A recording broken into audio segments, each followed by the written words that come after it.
guys, Michael Barr here with Arkansas Extreme Outdoors YouTube channel, and today I'm here with Jeremy Brown from the Arkansas Game and Fish Commission, Sonny McCumsey, one of our pro staff guys, and today we're going to be talking about Arkansas public land and what all we have to offer here. And I got just a guy that knows pretty much everything, every question you got, he can get close to answering it or get it. And so today, Jeremy, I want to start off by, I've done a little bit of research, just going online, and they have the top 5 WMAs with just total deer harvest. I'm not talking about big bucks yet. I know that's an ultimate question for everybody, but just talking about deer harvest. So they give us the top 5 on the internet based on deer harvested per square mile. And if you would just talk a little bit about that and give us a little insight from your point of view from what you do and what is actually your job title with the game fish? All right, so I'm the assistant deer program coordinator. Ralph's our deer program coordinator, and me and him kind of take the lead on the deer program of the state. We kind of chair up the committee, the deer team committee that helps kind of make some deer decisions across the state, helps with the regulations and the implementations of collecting data to monitor and manage our deer herd across the statewide level anyway. Right. But as far as your your harvest, you're talking about harvest per square mile and WMAs that kind of rank out real high up there. I mean, historically, we have some big hitters along the lines of like some of the biggest WMAs that have higher harvest is our Ozark National Forest WMA, Piney Creek's WMA, South Union to White River National Wildlife Refuge. Yeah, I mean, one of my favorites. I mean, those are kind of the bigger hitters, and when you're getting up to the tune of 700 to 800 deer harvested off those particular WMAs, but they're slightly, that's overall harvest, and that don't want to misconstrue that's slightly different than harvest per square mile or how many deer per acre did you kill. Some of our WMAs in our states may not be the most popular, but they produce a good harvest per square mile or a harvest of deer per acre. Like Trust and Holder WMA is a good one that comes to mind. That area is in the Delta, but still they have it set up in a manner that those deer are reaching maturity in those areas, so you got a good chance at a decent sized mature buck. And plus, you're looking at harvesting a deer per 65 to 70 acres there, which is very good, top contender in the state there. But when you look at the overall harvest of Trust and Holder, it may not be up there like the Ozark National Forest just because it's not near the acreage. Right. So there's some differences to consider there. We have small and medium sized WMAs across the state that has very good deer harvest on them for deer per square mile. Lafayette County WMA, which is a leased land WMA, produces high numbers of harvest per square mile. Trust and Holder, but most people really think and look along those national forests or those refuges or the WMAs that are very large in size. Biomeda is one. Morrow Big Pine. Natural area WMA is another 16,000 acres, isn't it? Yeah. So those all shake out real well as far as harvest. Now, again, that's different than mature bucks harvest or buck harvest versus doe harvest. Again, that's total harvest, but again, it's still depending on what the hunter is looking for. Arkansas has something for you. If you're looking for deer numbers or looking for deer size or just the first deer that walks out that's legal, we've got that diversity for you. Yeah. So speaking of that, that's the ultimate question, and most hunters, most serious guys and girls want that big buck, And let's talk about that for a minute. If you were gonna give somebody an inside tip or a fine tune where they want to plan a trip to, let's talk about what public areas you could maybe half a dozen or so you could fine tune us into where's most consistently the bigger deer taken from. Sure. Well, I guess the first thing I would recommend anybody doing, if you're from in-state or out-of-state, if you're looking to plan a trip, say I'm going hunting, not sure where, you need to first of all figure out what's the goal behind your hunt. Are you going hunting for a big mature buck, or are you just going hunting to be successful? Is this a buddy hunt to where you're just family oriented? We're going to go tackle a WMA here, and there's going to be 6 family members, and we're just looking to have success. Right. Because that right there will guide you and where you should select. Because if you're just looking to harvest something and be successful and spend time with the family, you're probably going to want to look at these high harvest rate areas. We want to kill a big buck. That's what we want. So, if you're wanting to go for that big buck area, kill a big one. how we look at the state and how we kind of break this down is in deer management units. That's basically physiographical regions in the state. There's 6 of them. The Ozarks, Ouachitas, the River Arkansas River. It's in our annual harvest report. Okay, it's not in the. We've got the West Coastal Plains. We've got the Mississippi Alluvial Valley, which we all call the Delta, and then Crawley's Ridge. Yep. So we look at those and we collect biological data. And that is data that we're using to, like live weight or dressed weights. We're looking for lactations in does and antler measurements in bucks. It helps us gauge the health of that local population, or that deer population within that physiographical area.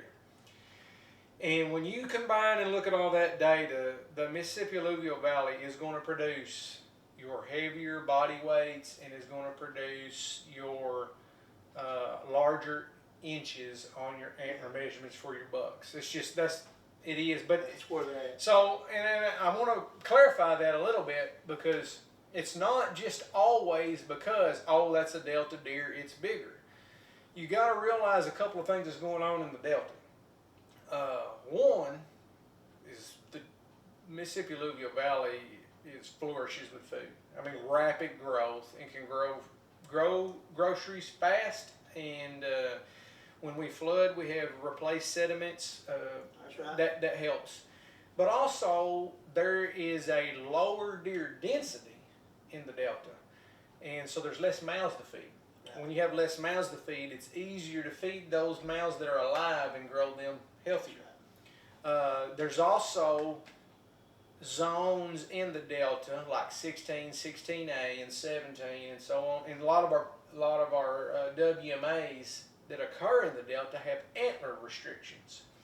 And what that does is those antler restrictions, like a 15-18, a 15-inch inside spread, 18-inch main beams, that is forcing the hunter to allow those deer to grow to another age class and get older. Sure. And so, like he just mentioned, the permit. We have select WMAs across the state, not just in the Delta. So this is statewide. Particular WMAs, we do have a quota permit hunt on. That is done to kind of balance the crowding, balance the pressure. Also, but it's also done to fine-tune the management on that particular WMA. And when you can manage the number of permits given, you are allowing deer to get to that older age class. Some of these permit hunts have the 15-18 rule. Some have a 12-15 rule based off the biological data that it tells us what's best to move those deer to an older age class. So looking for a big mature deer, what comes to my mind is I would first want to know what data is out there that tells me where they're at. I would be looking at some WMAs anywhere in the state that has permit hunts. Yep. Now, the caveat to the permit hunt is you got to prepare yourself for that. If you're sitting here on September, what is the date, the 13th, you're too late for a permit hunt. The permits were drawn months ago. So you would have to plan that ahead of time and make sure you apply for the permit, and you'd have to get drawn. And that happens around July. When's the deadline on most permit draws? June, You know that one? July 1st, isn't it? I think that's when they draw. Well, that's Yeah. close. Yeah. So June 30th, I guess, is deadline. right now, what you can do is, if you're not drawn, you can look at those in our guidebook here, and they do allow some archery hunting there that you can hunt without the permit needed in that regards.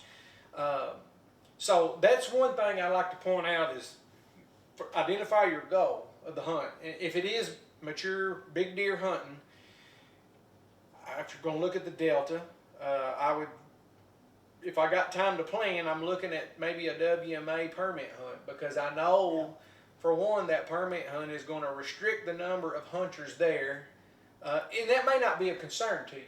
I hunt public land across the state myself, and I guess I value public land probably somewhat differently than others, and I view it differently because I manage it and I hunt it. Right. I've been on both ends of it. To me, seeing another hunter don't bother me. Yeah. I've watched plenty of deer walk right by me, and here comes another hunter, and that deer runs off, and that hunter goes on, and the deer come right back by me. I've seen it. Yeah. That don't really bother me, but to some, they don't want to be a part of that. Now, if crowding is of an issue, then you're going to probably want to look at those remote WMAs that are not your high harvested areas, because typically the high harvested areas are going to be the most populated areas. So you're going to be looking for a hole in the wall, a diamond in the rough kind of. Yeah. And they're out there. You need to prepare when you make that kind of a decision. You may have a limited access, somewhat of maybe no roads, or Maybe may gotta not go in by boat. right. You may be forced to, hey, I got to take the boat out Yeah. and get away from somebody. in that Sounds regards. good to me. Or walk 4 miles. There's 4 miles. walk-in areas, Bicycles. and I know we'll probably talk about the Ozark National Forest in much more detail, but once you get up into some of these Piney Creeks, Big Rock, Ozark and Washita National Forest, you may have 2-3 mile hikes in, and not everybody is going to make that hike in. So, but not everybody is physically capable of taking That's that hike. So don't get discouraged by I the know a rugged guy terrain. that goes in a WMA in the Washita Mountains, and he walks over a mile to go hunt. And every single year he kills a 140-inch buck or better. Every year. He don't kill one deer. Ozarks are steep, But- I mean, but they're anyway, more than I don't even like those. Not trying to sidetrack us, but there, if you put the time in and put the boots on the ground, it's there. Arkansas's got the remote WMAs. And that's one of the things we really kind of pride ourselves on is the diversity. Don't get me wrong, if you're a hunter and you buy a license, I'm pretty sure every hunter that buys a license wants to kill a big buck. Yeah. But we have good diversity amongst this state. We've got secluded areas, we've got heavily populated areas, we've got high acreages up to 350,000 acre areas, and we got them all the way down to 90 acre public land. So there's plenty of diversity. It's a matter of what are you trying to get out of the hunt. I do think the Delta probably has, it's going to narrow your search down easier if you're looking for a mature big deer. And that's in East Arkansas. It is eastern Arkansas. When you get in and around the Mississippi River, those rivers really typically produce mature deer because it's hard to go get them. Yeah. And a lot of our mosquitoes are as big as Yeah. pterodactyls. Yeah. So You got to get him before the mosquitoes get him. Yeah. right, but that's not to shy anybody away from going out to the western Arkansas or southwest Arkansas or even north Arkansas, because the bottom line is if you look at that area and I call it e-scouting. You get on the internet, look at your maps. Yeah. The Game and Fish has these resources for you. Yeah, they're out. We've got, this is our annual harvest report, so you can easily look at harvest numbers. It tells you harvest per square mile on every county. You can flip to the back and it gives you the body weights. It gives you antler measurements of those deer that we measured. Not of every deer, but the ones that we measured. Why did you measure them? How did you get your hands on them? Was that a requirement due to CWD or due to having a permit in the area, or that just volunteerism? All of the above. All the above. So, Okay. Yep. So we got WMA check stations that we run. I knew you had those. Those are on permit hunts. We also just set up at meat processors across the state. Okay. Our staff will go, and it's voluntary as you bring your deer in. If you would let us weigh and measure your deer, we write it all down and collect data off where you killed it from and the size and health of the deer. And then we have a program called Dmap, Deer Management Assistance Program. And that is a group of landowners or hunting clubs across the state. They sign up for the program. Okay. And They turn in data, right? they turn in data. So we would trade them technical assistance. You know, we're giving them guidance on how many deer to shoot, which deer to shoot. Do you need to shoot more does, or need to shoot more bucks, or whatnot? And then in turn, when they harvest those deer, they weigh, measure, provide that data back to us, so we can all check. It was the a part health of the that deer. years ago when all we had to do was pull the jawbones, and I think Yep. one year we were issued 25 doe permits. You must have been a heavily populated area Yeah. needing some Yeah. removal. And we know we didn't probably kill 5 of the permits that was given to us because, you know, our deer camp members didn't quite Older believe in generation, it. older generation Well, didn't Older want to kill the generation didn't believe in shooting the does. You So bet. Well, and that's an obstacle. That's Yeah, it that's is. an obstacle to overcome. Well, I'll tell you one thing, talking about buck and doe ratios. I'll tell you something that I just learned, and I did not realize this. And all the folks out there that's doing this Dmap thing, that kind of takes it lightly, the Game and Fish does know what they're doing, and if you want to go and check it, you can go to online, or this book he's got. And what I just learned is the WMAs, the deer harvest, buck to doe, is almost dead on equal at 99% of them. So that kind of tells you right there that you guys, you know, your work that you're doing is kind of keeping things on a good keel, you know, and even balance. It does, but the bigger picture is, so we manage our WMAs, then we have the Dmap program, which is terrible. Don't quote me on numbers, but over 1 million acres, 1.3, 1.2 million acres or so. And it's not just the Dmap program that does it all. It's not just the WMAs. It's not just the deer zone man. It's the accumulation of it. When you're all working together, when you have your Dmap clubs in and around the WMA that is sharing the same management strategies, your impact on the landscape is far greater. And therefore, you get that older age class data set if that's what you're looking for. And that's kind of goes in with the Delta there. We have a lot of Dmap clubs from private landowners that's in the Delta. We have plenty of public land scattered throughout the Delta, and therefore it just magnifies the impact of the management itself. But along those lines of the Ozarks and the Wichitas, we do have Dmap in that area, and a lot of management does go on. I guess the things to really point out in those areas is the harvest. The deer population is great in the Ozarks. It's still good in the Wichitas. I think the numbers probably shake out a little higher in the Ozark National Forest area. Generally speaking, when you're looking at the deer factory, it's always South Arkansas, in Pine Country, but then the Ozarks trickles in right after that. But Zone 13 is right there in third place. So you're in those areas, but when you're looking at the public land aspect of it, they're heavy hitters on harvest data. If we're going to start touching on the aspect of big deer, they're there. What you've got to do is your e-scouting. You've got to get on those topo maps and aerial maps and figure out where your access points are, where it's difficult. And I don't say you don't got to make it difficult to kill a big buck, but if you're trying to get away from pressure and trying to find that area that a buck can grow old, they grow old for a reason.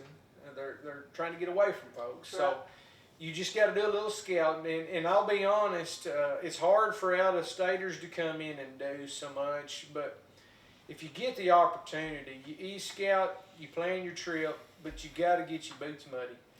I hate to single out any one single WMA. And some of the best advice I've ever utilized myself or given to somebody else is don't put yourself in a rabbit hole. When you pick an area, always have a plan B. Yep, that's right. Because how many times have you looked at a computer or just looked at a map and picked your first choice and was right on the first choice? Not very often. So what I like so much about Arkansas is we got so much public land and it's spaced out across the state.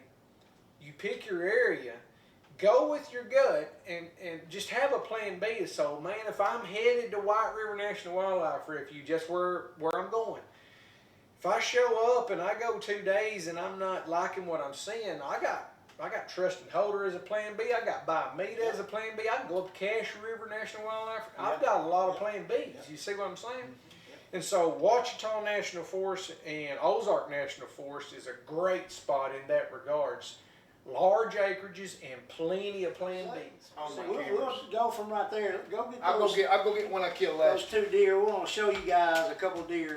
We had them on another video before, but in case you didn't see this, we're gonna show you a couple of other bucks that Sonny killed in the mountains. Actually, one on the Ouachita National Forest, and one of these deer killed in the Corps of Engineers. That's something else we haven't talked about. There's a little bit of Corps of Engineer land in the state, limited access, but This deer here was killed in the Ouachita National Forest.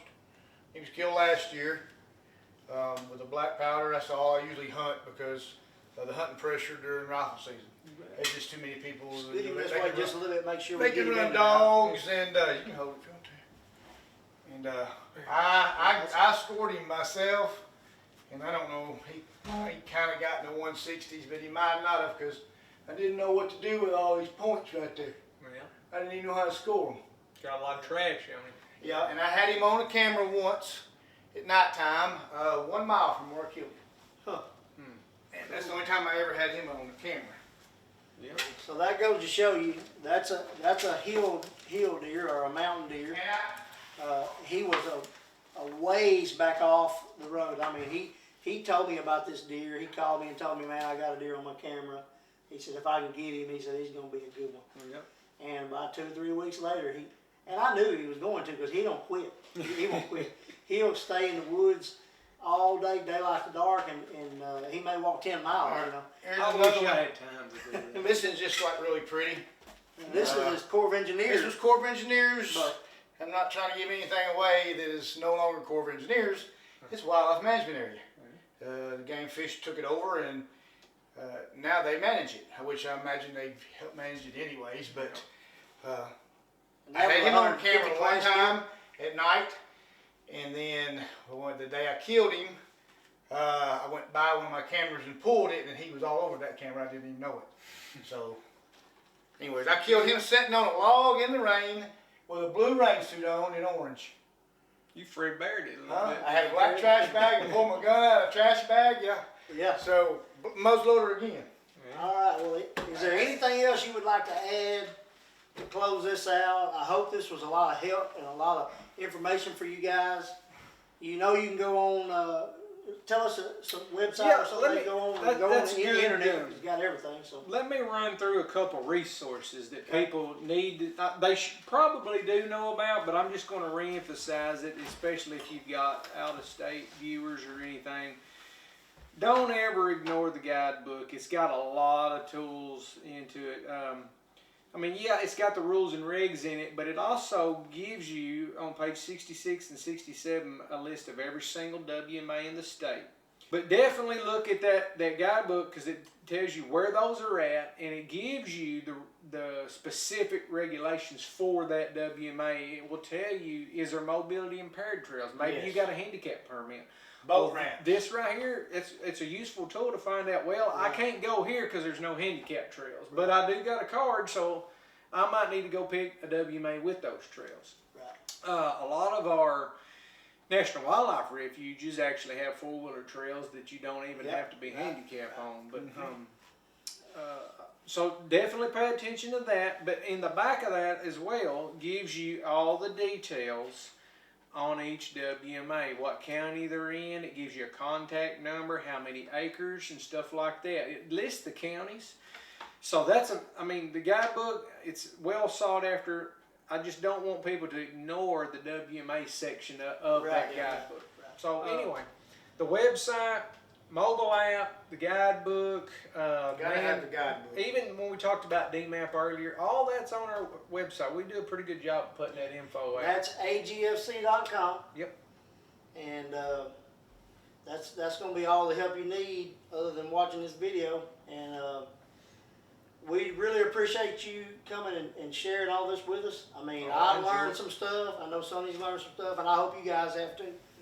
Again, Jeremy, we Yeah, appreciate thank it. you for coming, and stay tuned. Subscribe to the channel, cause the next coming video we're gonna have is turning some big woods into a small hunting spot. We're gonna talk about pinpointing your place to hunt, pinch points, funnels, edges.